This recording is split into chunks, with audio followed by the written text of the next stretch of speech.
Death ನೋಟ್ನಲ್ಲಿ Priyanka Kharge ಅವರ ಹೆಸರು ಬರೆದಿದ್ದಾರಾ?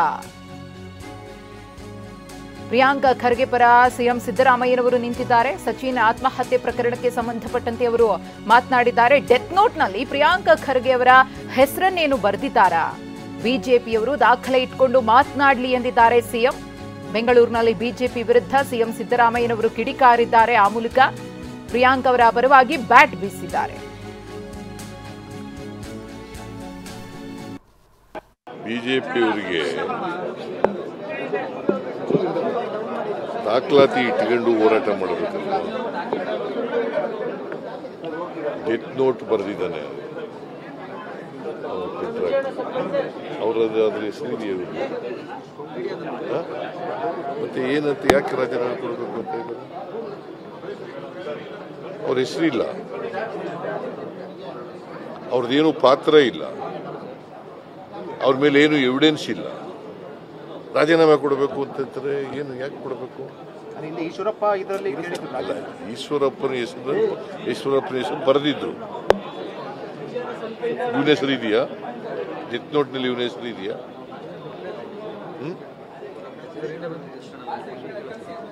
ಪ್ರಿಯಾಂಕ್ ಖರ್ಗೆ ಹೆಸರು ಎಲ್ಲೂ ಕೂಡ ಇಲ್ಲ. ಅವ್ರು ಹೇಳಿದ್ದಾರೆ ಯಾವುದೇ ಎಂಕ್ವೈರಿಗೆ ನಾನು ತಯಾರಿದ್ದೀನಿ ಅಂತ.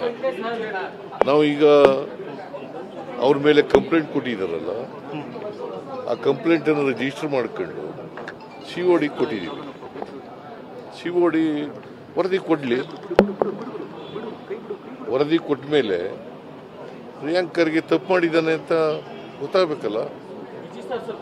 ಈಗ as it is, there is no evidence, there is no document, there is no mention of his name in the death note.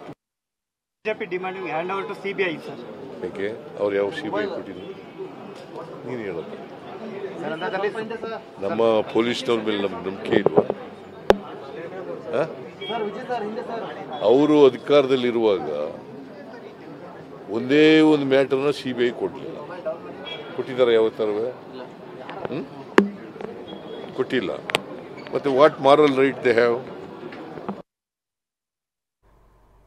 ಇನ್ನು ಡೆತ್ ನೋಟ್ನಲ್ಲಿ 2-3 ಕಡೆ ಪ್ರಿಯಾಂಕ ಹೆಸರಿದೆ. ಈಗಾಗಲೇ ಸಿದ್ದರಾಮಯ್ಯನವರು ಮಾತನಾಡಬೇಕಿದ್ರೆ ಎಲ್ಲಾದ್ರೂ ಪ್ರಿಯಾಂಕ್ ಖರ್ಗೆ ಹೆಸರು ಬರೆದಿದ್ದಾರೆ ಡೆತ್ ನೋಟ್ನಲ್ಲಿ ಅಂತ ಕೇಳುದು.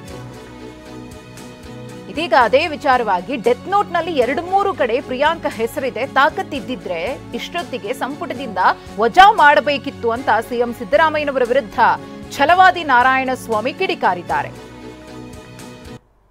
ಪ್ರಿಯಾಂಕಾ ಖರ್ಗೆ ಸಚಿವರ ಹೆಸರು ಇಲ್ಲಿ 2-3 ಕಡೆ ಪ್ರಸ್ತಾಪ ಆಗಿದೆ.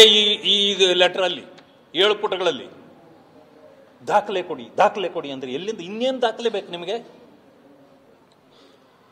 ಮಾನ್ಯ ಮುಖ್ಯಮಂತ್ರಿ ಈಗ ತಾನೇ ಹೇಳಿದ್ದಾರೆ, ಯಾವುದೇ ಕಾರಣಕ್ಕೆ ಅಲ್ಲಿ ದಾಖಲೆ ಇಲ್ಲ,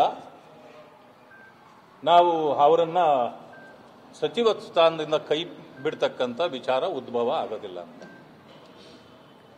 ನಮಗೆ ಮೊದಲೇ ಗೊತ್ತಿದೆ ಮಾನ್ಯ ಮುಖ್ಯಮಂತ್ರಿಗಳೇ, ನಿಮಗೆ ಧೈರ್ಯ ಇಲ್ಲ ಅನ್ನೋದು ನಮಗೆ ಗೊತ್ತಿದೆ. ಯಾಕೆ ಅಂತಂದ್ರೆ ಆ ಸಚಿವರ ತಂದೆಯವರು AICC ಅಧ್ಯಕ್ಷರು. ನೀವು ಇದಕ್ಕೆ ಕೈ ಹಾಕಿದ್ರೆ ಅವರು ನಿಮ್ಮ ಬುಡಕ್ಕೆ ಕೈ ಹಾಕ್ತಾರೆ ಅನ್ನೋ ಭಯ ಇದೆ ನಿಮಗೆ.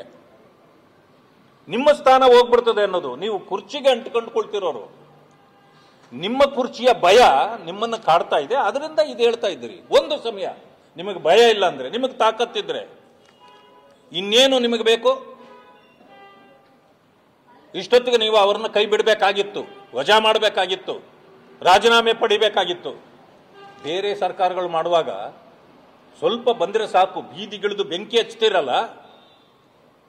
ಈಗ ನಿಮ್ಮನ್ನ ತಡೆದವ್ರು ಯಾರು? ಬೇರೆಯವರಿಗೆ ಒಂದು ನ್ಯಾಯ, ನಿಮಗೂ ಒಂದು ನ್ಯಾಯ ಇದೆಯಾ?